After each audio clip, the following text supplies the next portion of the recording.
they the right trained professionals to be having these relationships? And you often, a theme in the movie that you saw was this: I'm a law enforcement officer. My job is to enforce the laws. In the difficulty, and almost, I think, almost an impossible situation, which mirrors the situation in the world, in addition to the outside of the school for police officers. But we've asked them to be things that they were not trained to be. So could you address that slightly? And then I want to go next to both Ilana and Dana on the question of safety and security from your context. Yeah, I think that what you just said, Midfield illustrated that a lot in the movie, in this version and the longer version. I wrote down some of his quotes. We're trained a certain way as police officers to follow the law, to enforce the law. You're still a cop in school. Your job is to be a cop and enforce the law. And so I think too often it becomes, yes, there is a good relationship with this one particular person. I think though, when we're talking about police-free schools and whether or not police actually create a sense of safety in a school community, we're talking about the system of policing.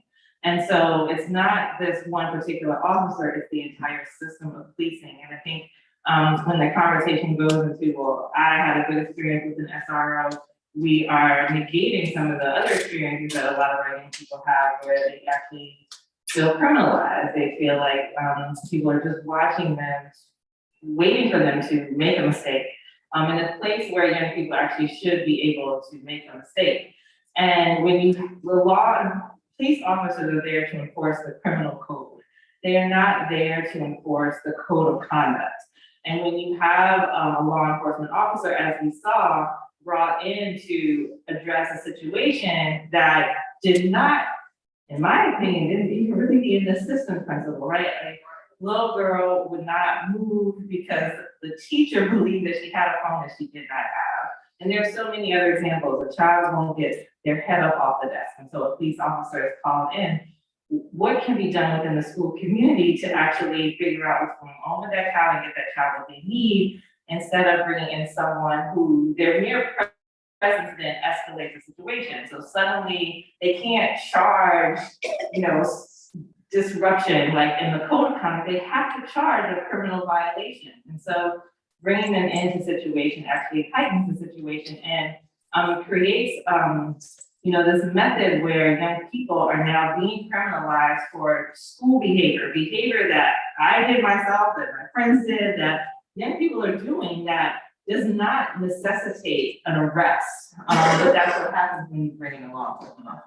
I appreciate that. Ilana, I'm gonna start with you.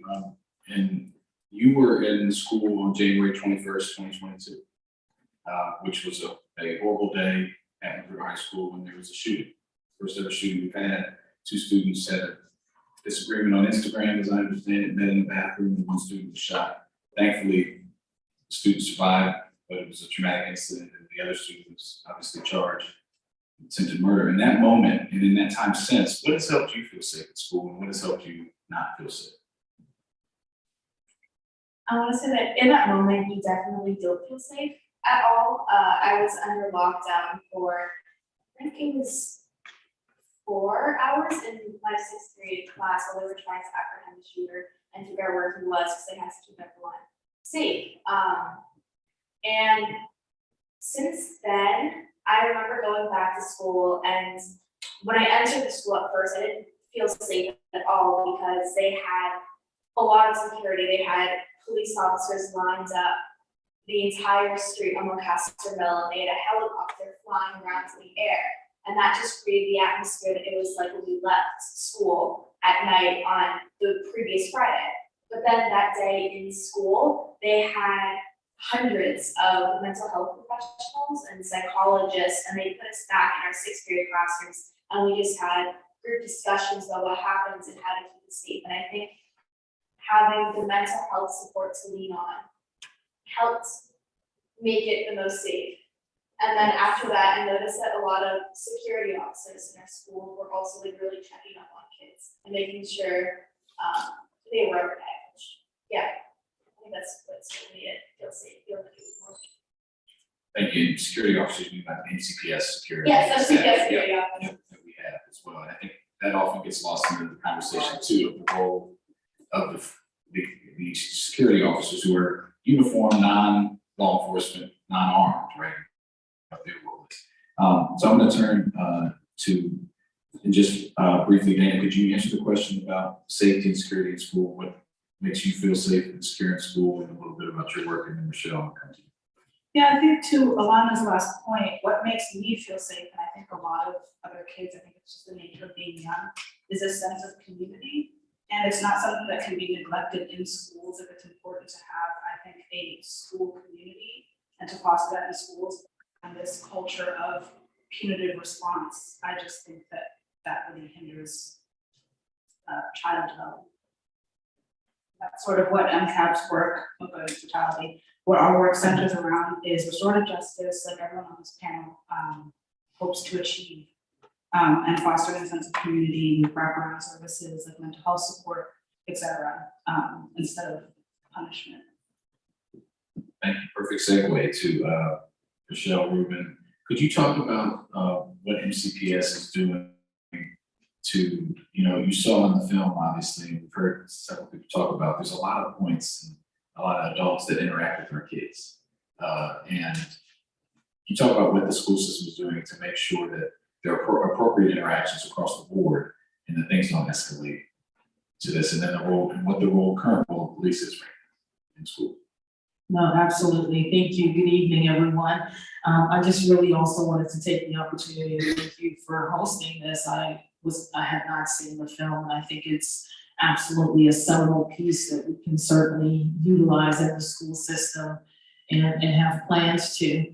I think there's so many things from the film that are resonant for us in the school system, and what a journey it's been over the last few years where I think speaking to points raised earlier, our school system has historically been built on that punitive system, right? Referring to behavioral health. Currently, we used to call that discipline.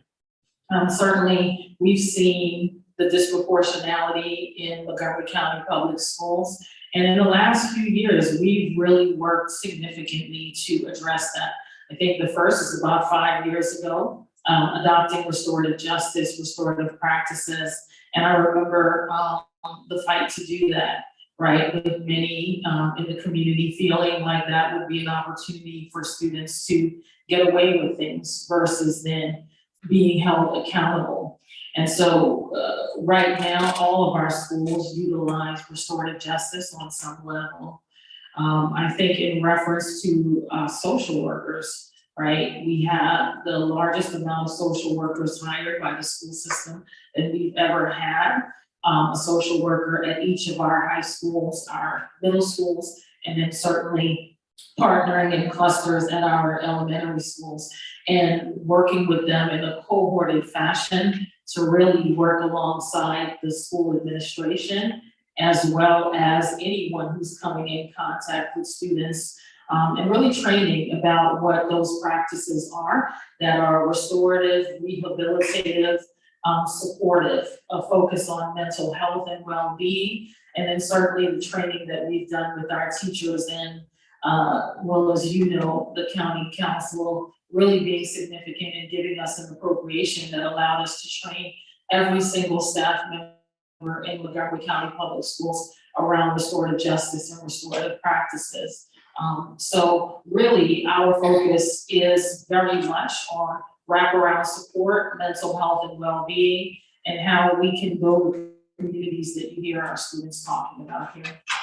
Thank you. And that was my appropriation, so thank you for sharing that. Just so everyone is clear. So I'm gonna come back to you, Michelle. And I'm gonna go to an audience question here.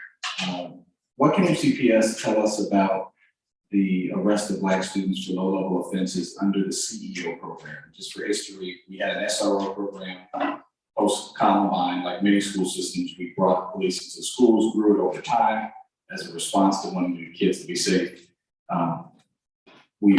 A couple of years ago, we had a lot of advocacy from students and others, and during the George Floyd protests and a whole bunch of other things, and police were removed from schools and for a short, about 9 months that happened. And then we had the horrible shooting at Magruder. And now police are back into school in a modified program called the CEO program. That was a very short synopsis history, but I think it's pretty accurate. So could you talk about, one of the things that precipitated the removal and the advocacy from students and other groups was this disproportionality that you just mentioned. And not only disproportionality, because there's one level of like, okay, yeah, Black students are 18% of the population, but 50% of the arrests, right? Or thereabouts. But there's also, if you dig into what the arrests are for, right? If it's disruption or fighting or low-level drug possession, that there's the disproportionality there. So the question here is what do you know and what are you doing to look at the data around Black students, and I'm extrapolating to all students, including students with disabilities, for low-level offenses under the CEO program? What can you tell us about that, and how are you monitoring? Sure. If you don't mind, I'll start from suspensions, because I think one of the data points that we clearly saw in this film and research illustrates is that when we push students out through the suspension process, which can begin with a referral, that usually leads to a later arrest and certainly impedes and inhibits the student's opportunity to graduate from high school, et cetera. So with the adoption of restorative justice, we monitored that data in MCPS for the last many years, and we've seen a significant decline. We actually have one of the lowest suspension rates in the nation, but again, we are working significantly around that disproportionality.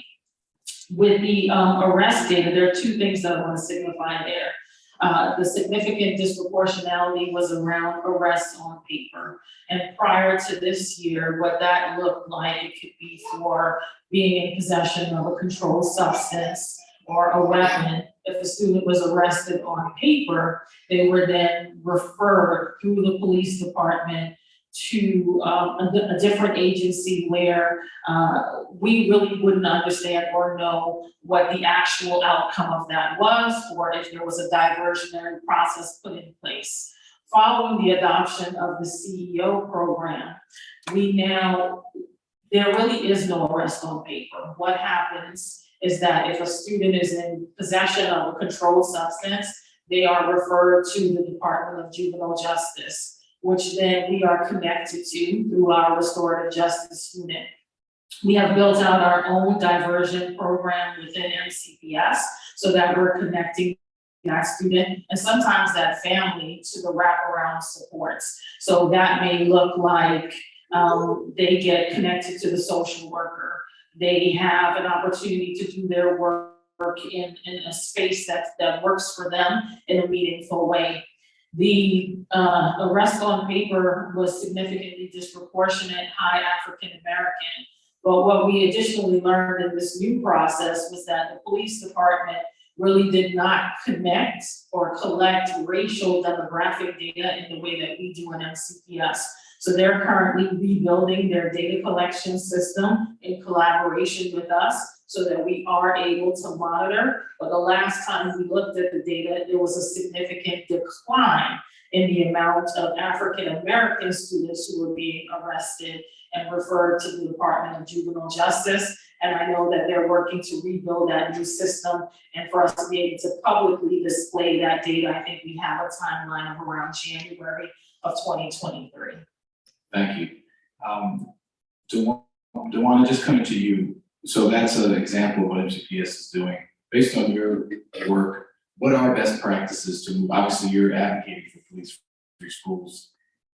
What is because the question we get a lot is, we got in the community here in Montgomery County. Well, what are we going to do? What is our response to security and safety? And so what are some best practices in addition to any response you have to the data collection and the steps that are being taken here in Montgomery County? Sure. So I remember a number of years ago watching a panel where this question was asked of some students. What do we do if we're taking police away? And one of the students said, well, what are we doing in the schools that don't have police? Right? And so I think that there are schools, yes, there are a lot of schools across the country with law enforcement officers, and there are also schools across the country without law enforcement officers, where if law enforcement's presence is ever needed, they are called into the building, but they are not patrolling the building with a gun all day, every day with young people. And so I think that, you know, I think we have to think about, you know, nationally, where are we most likely to see law enforcement officers in schools that serve Black and brown young people, which leads to the disproportionate arrests that we see across the country. And so I think, you know, that question of what do we put in place assumes that they have to be there in the first place. And really what we're talking about is our, you know, Dana and Alana said so eloquently, right? Like, how do we actually just build a sense of community in the school building? And that can be as simple as, you know, training educators to actually make the time to build relationships with young people. Not everyone knows how to build relationships with young people. That is not something that comes naturally to everybody. Making sure the educators actually have the time. So like, how are we, you know, relieving some of the pressure to kind of just push curriculum without actually making sure that people are okay and ready to receive the curriculum. So I think it really starts with, you know, just how are we designing our schools and our school day to make sure that we're actually prioritizing the things that we say matter most, you know, the social, emotional health of all the people who are in our school community. And then again, when those issues arise, making sure that there are, like, you know, dedicated supports, if that's behavioral health supports, whatever if that school community may need, but you won't know that unless you actually get to know the people in the community. To Dana and Alana, and we'll start with Dana. One of the things that I really tried to do in this process with your help was to try to lift up the voices of students. And that's a problem, everything from school lunch to what the teachers do with this issue. It's hard to do that because I think there's you guys are worried about your school and you transition every few years. So what do you think is important about in this discussion and debate about centering youth voice and hearing what you all want on this issue? And do you feel like you haven't heard? And if not, what do you want us to hear? I think part of it is encouraging students by showing that you're listening, by giving students a platform, by taking note of what we're saying, repeating it, whether or not you agree with it, just like repeating it and also getting it out there so that students are encouraged to continue to share their voice, because I think a lot of that dies out when we feel that we're not being paid attention to or overlooked. So I think that showing that you care whether or not you agree is really important. Alana? I think that it's so important to listen to what students actually have to say, because while it's so easy for so many people in Montgomery County to advocate for police officers to be in schools and that level of, you know, security in schools and send them in those schools and say, great, I've done my part. They're not the ones that are actually in schools every day with the police officers, not the ones who are encountering the police officers. They don't have the same sense of community that Dana have every day in school. They don't walk the halls every day. And I think that maybe people aren't considering that enough when they're talking about this discussion. It's too much about how the situation can look on paper, rather than what we can actually do to make schools safer.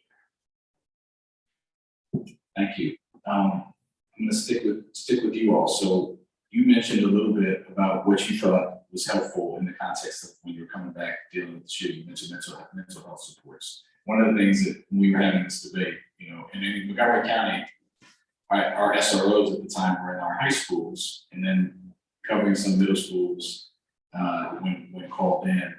And to your point, Rwanda, there's a lot of schools that police were not in, right? When I went to MTPS, there were no police in schools, right? And obviously it's a relatively new thing. So what are those things, I'll start with you, Dana, that you are advocating for and that create that sense of community for you, or in any stories you want to share from other students in your group or that you've heard from? A big thing is mental health supports. As someone who relies on like sort of the new mental health supports that we've implemented, I remember feeling very lost in like ninth grade because we didn't have organizations like MCAT. MCAT is very new. So part of our job is to advocate for mental health supports, especially So that when students miss school or they act out, there's an adult where you can point to and be like, how can you help my child? And how can you support them instead of punishing them? So I think that's a big thing, it's mental health. Trained professional, right? You know, one of the things we pointed out, trained youth development, trained, school psychologist goes to school for 7 years. An SRO, along with a lot of the training, a CEO has very limited training, number of hours, right? And so the question is, and I raised the point often that in many of our high schools, we had an SRO, we didn't have a school psychologist. And we've made progress on social workers, we made progress on mental health professionals, but we still have work to do. Elena, anything to add on what you want to see in addition to that? Yeah, I want to say that I think one of the common misconceptions about school resource officers and the programs of having officers in schools is that without them, there's no security in schools. Obviously mental health is a really big part on keeping schools secure, but then also the fact that we just have Montgomery County security officers in schools, and those are the people that are on a first name basis with the students and are always there to talk and say, hey, what's up? If students are in the hallway, and I would be a student in the hallway during class and just say like, hey, get on to class, so you can go to mom and say, oh no, everything's good, I'm just going to the bathroom, and they just send me right on. And they're making sure everything's okay, but also keeping a friendly situation. And the co-parents of students. And I think with that support, if the students ever in trouble, they know who they go to. Sure. All right, so we're doing great on time. You guys are good. Rochelle, could you define restorative justice? We got this question a few times for folks who don't know what it is. I think a lot of times in this work we get in trouble because people think things mean things that they don't mean. So, and Dewan, if you want to chime in too, you can. I know, now I'm gonna have to define it next to Dewana. Find out if MCPS is officially doing restorative justice. All right. Get your phones up.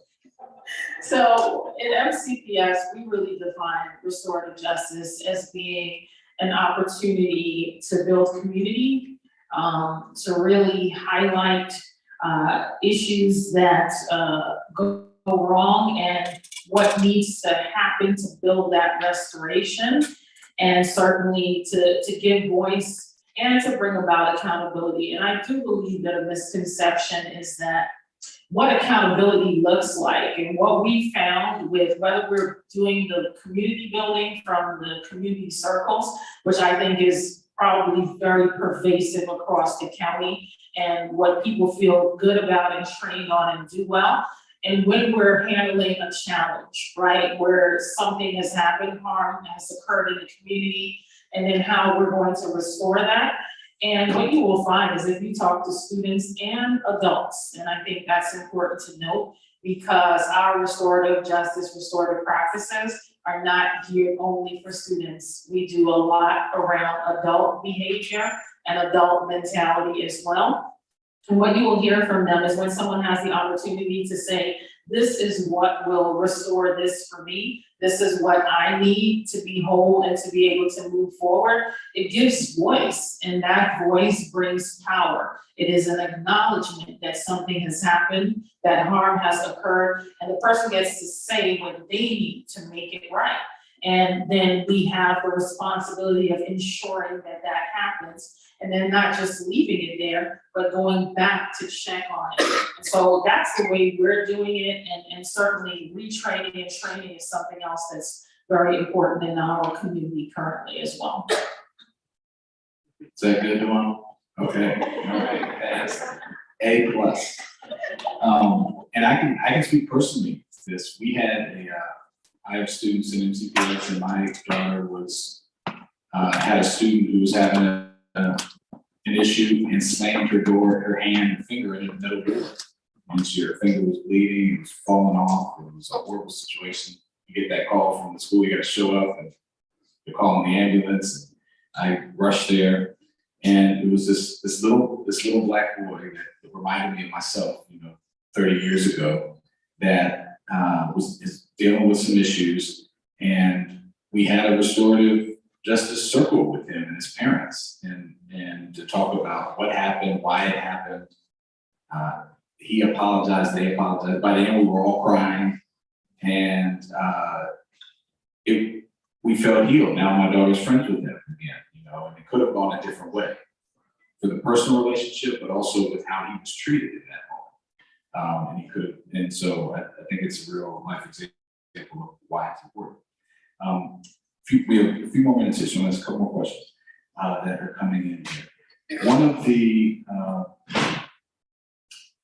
questions that we got, and a consistent theme of the incidents of violence seems to be the adult's perception that showing empathy or benefit of the doubt will somehow diminish their position of power over the students. It seems to be a problem with the adult's own pride and fear.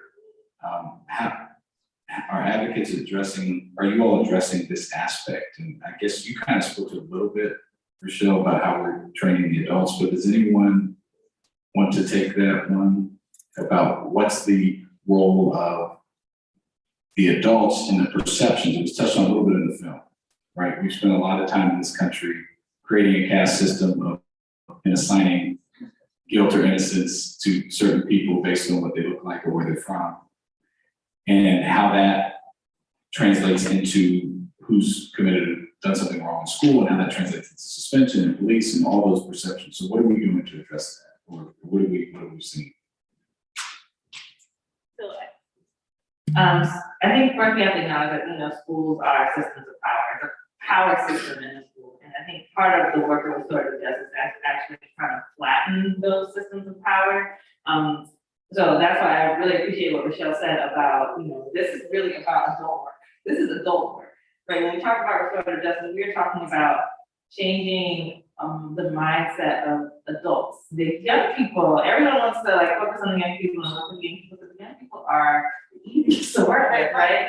It's hard to change the mindset of an adult who believes, I mean, when you think about like, you know, teacher training, old school teacher training, right? This idea of you have to command the classroom, shouldn't smile before December, right? All these things that like teachers have been told around how to maintain control of bodies, of human beings. And so we're really trying to push against that and get adults to really think about, like, no, actually, this is not about power and control. This actually is about, you know, letting everyone in your classroom or school community kind of feel their feelings and express themselves, however that may be. And what is the work that I have to do on myself to make sure that whatever biases or thoughts I'm holding aren't actually influencing my interactions with young people, that's not contributing to the decisions that I make. Like I'm making decisions without judgment.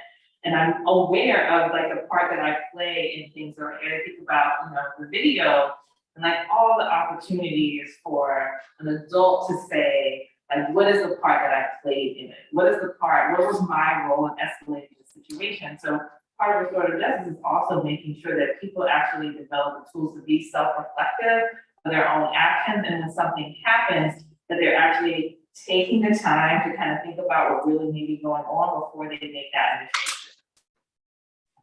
Thank you. So community engagement officers are back in, so let's get real in our context here. And to our students, how has that been? You know, I was disappointed that we didn't allow, you know, because we got caught in this dichotomy of something bad happened and we had a knee-jerk reaction, go right to it and get caught in this dichotomy of like, that's what equals safety as opposed to these other things we've been talking about tonight. How's it going? How are students feeling? What's your experience? What are you all advocating for? How's it been at your respective schools and based on the students that you talked to this year? What I've seen is sort of it seems like they're sort of hiding and but having a play in like the power structures in the school. So I see them in like counselor offices and the principal's office, and they're not like patrolling the halls, but I walk in and I see them in the window and I'm like, hey, that's a cop, or I see them holding the door for a security guard. And so it feels like they're having these sort of like secret meetings with like the teachers and like the principal and the counselors, so they have a say in how we're being educated, but they're just being a little more quiet. How does that make you feel? It's really insulting, I think, because it's like they know that we don't want them there, but they And it goes back to that thing of adults showing that they care. It seems like they just don't really care and they just wanna sort of shield us from that, aren't really listening. Wow. I definitely agree with that. I think it's been since, my freshman year was my last full year of high school, that I was actually in person. And that was the year where I definitely saw a lot of SROs. They'd follow like kids around the school, the kids who usually get in fights. They would follow them around the hallways during lunch. And now it is, I completely agree with Dan, that it's a lot more quiet. They're kind of just standing there. And it is very much, I think in eerie sense, it doesn't really give a feeling of more safety. And yeah. Supervision, monitoring. Yeah, they kind of just stand there with their hands like on their vests, and it kind of feels like a ton of Joanna, any, the other things that students that you see from across country, how students have related to that type of presence?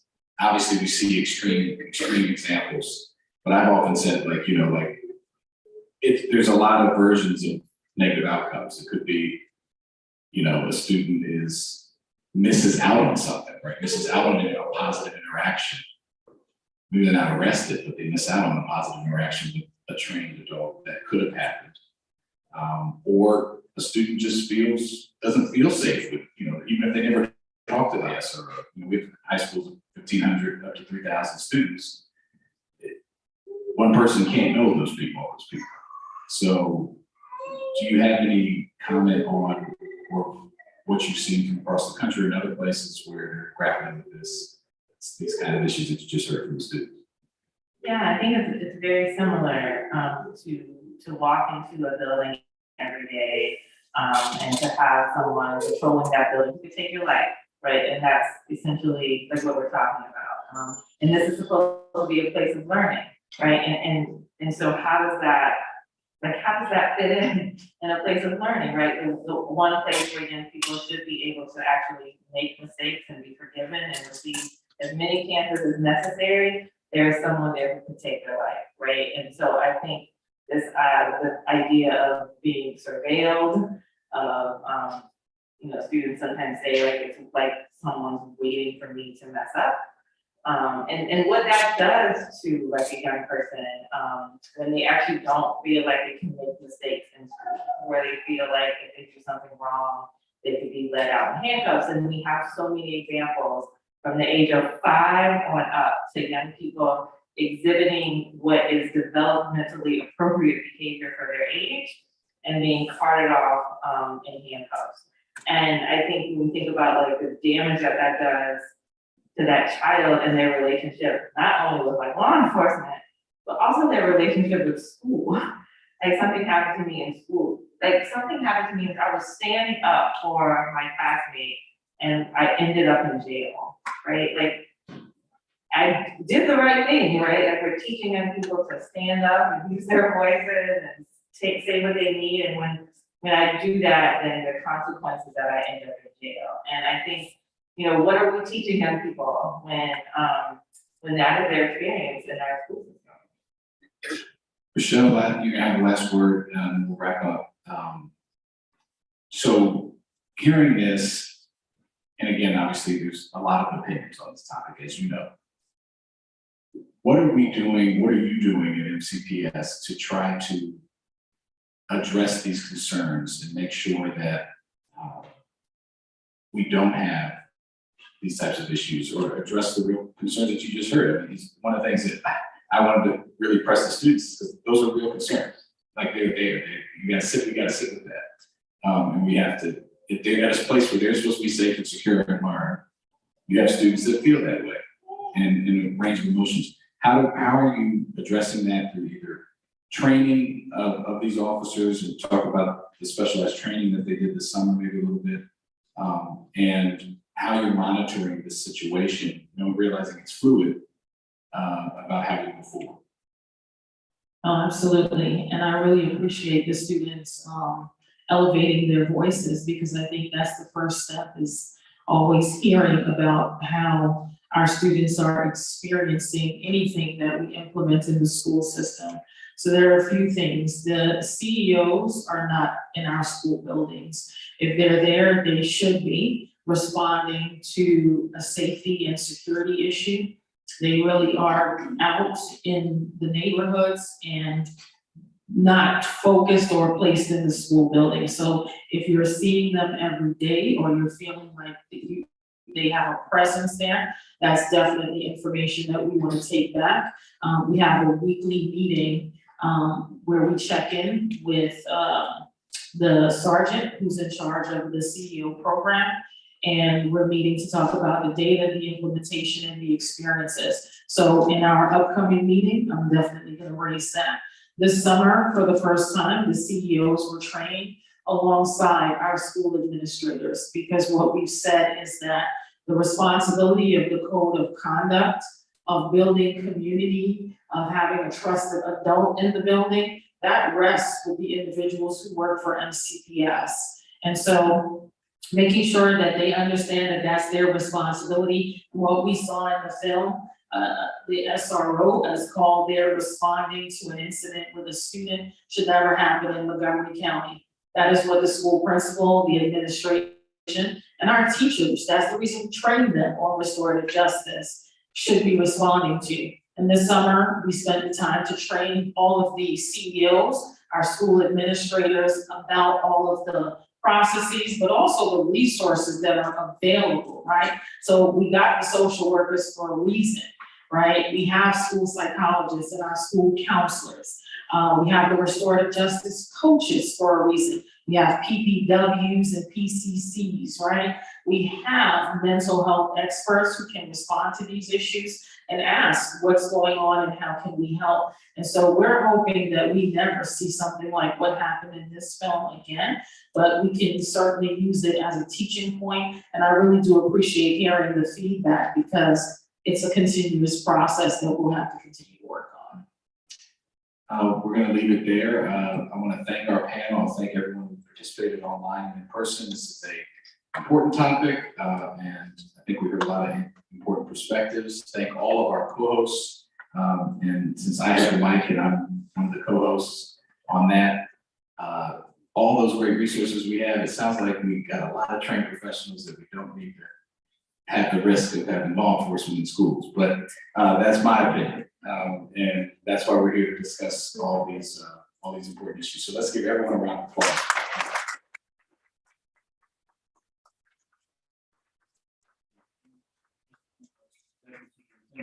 Murphy for being here. If you have any problems with MCPS, we can all thank you all, and thank you all for coming out tonight. And thanks for participating and being here. Thank you very much.